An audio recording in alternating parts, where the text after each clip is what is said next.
Pace e bene. Saudara-saudari terkasih, malam ini adalah malam yang kudus, malam yang penuh harapan. Lilin Paskah yang dinyalakan adalah terang Kristus yang telah mengalahkan kegelapan maut dan dosa.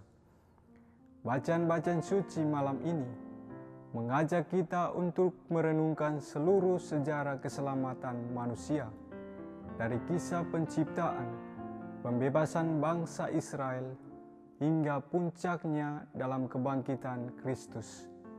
Semua peristiwa ini menunjukkan bahwa Allah setia kepada umatnya. Gereja sejak zaman para rasul memahami bahwa seluruh misteri keselamatan mencapai kepenuhannya dalam sengsara, wafat, dan kebangkitan Kristus. Rasul Paulus menegaskan bahwa kebangkitan Kristus adalah dasar iman gereja. Tetapi andai kata Kristus tidak dibangkitkan, maka sia-sialah pemberitaan kami dan sia-sialah juga kepercayaan kamu. Yesus yang disalibkan sungguh telah bangkit dari kematian. Dalam kitab Kejadian, kita mendengar bagaimana Allah menciptakan dunia dengan baik adanya. Puncak ciptaan itu adalah manusia yang diciptakan menurut gambar Allah. Manusia diciptakan untuk hidup dalam persekutuan dengan Allah. Namun dosa merusak relasi itu dan membawa manusia masuk ke dalam kegelapan. Akan tetapi, Allah tidak meninggalkan manusia. Melalui para nabi, Allah terus menyatakan kasih dan rencana keselamatannya. Nabi Yesaya mengingatkan bahwa Allah adalah mempelai yang setia. Sebab yang menjadi suamimu ialah Dia yang menjadikan engkau. Sekalipun umat tidak setia, kasih Allah tidak pernah berubah. Dia tetap memanggil umatnya kembali kepada persekutuan dengannya. Kitab Baruk mengajak umat untuk kembali kepada sumber hikmat.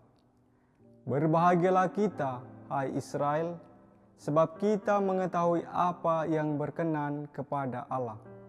Hikmat Allah adalah jalan kehidupan. Ketika manusia menjauh dari Allah, ia kehilangan arah. Tetapi ketika kembali kepadanya, ia menemukan hidup. Nabi Yeskiel menegaskan pembaharuan yang radikal yang dikerjakan Allah. Aku akan memberikan kepadamu hati yang baru dan roh yang baru di dalam batinmu. Ini adalah janji tentang pembaharuan batin manusia yang digenapi dalam karya keselamatan Kristus dan dialami secara nyata dalam sakramen baptis. Dalam peristiwa Eksodus, kita melihat bagaimana Allah bertindak menyelamatkan umatnya. Ia membebaskan Israel dari perbudakan Mesir dan menuntun mereka melewati Laut Merah. Pembebasan ini menjadi lambang pembebasan, yaitu pembebasan dari dosa dan maut yang digenapi dalam diri Yesus Kristus. Ia adalah Putra Allah yang datang untuk menyelamatkan manusia. Ia menyerahkan dirinya disalib demi keselamatan dunia. Namun karya keselamatan itu mencapai puncaknya dalam kebangkitannya dari kematian. Injil yang kita dengarkan pada malam ini menegaskan bahwa Ia tidak ada di sini sebab Ia telah bangkit, sama seperti yang telah dikatakannya. Kebangkitan Kristus adalah kemenangan Allah atas dosa dan maut. Kegelapan telah dikalahkan, dan terang kehidupan yang baru telah dinyalakan. Kebangkitan Kristus bukan sekadar kembali hidup seperti sebelumnya, melainkan masuk ke dalam kemuliaan ilahi. Dalam diri Kristus yang bangkit, ciptaan baru telah dimulai. Misteri ini juga mengangkat kita semua.